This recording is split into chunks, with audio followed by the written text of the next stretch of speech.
Here we go, April 17th, straight for the belt. You ready? I'm getting there. I'm pretty dang close. My training camp's right on track. Got a month to go, so.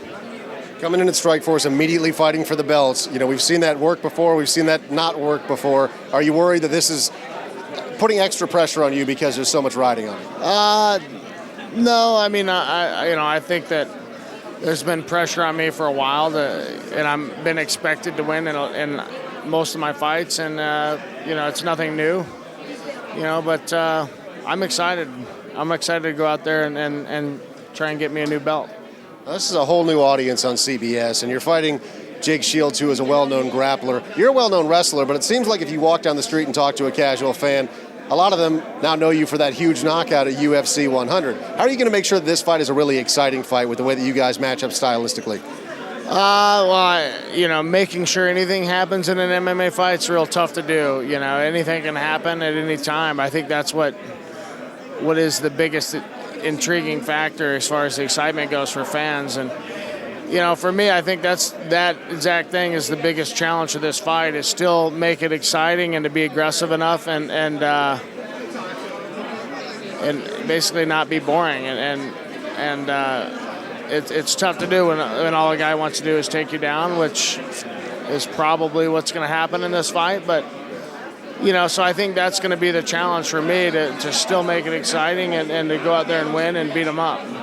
A lot of fans scratch their heads when you decided to sign with Strikeforce, because UFC, a lot of people consider to be the biggest dog in town. But the turnout here today, it's got to tell you something.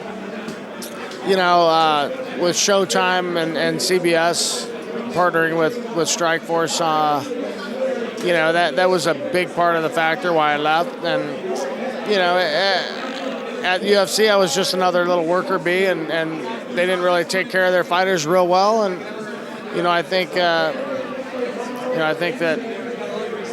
I'd had a lot more opportunity to get a lot more exposure here and still have quality guys to fight. That was a big concern of mine. I didn't want to come somewhere and be the big fish in a small pond. I wanted to make sure I had big challenges for my fights, and Jake Shields definitely a big challenge, and beyond that, they got some good fighters in there now, and they're just moving upward.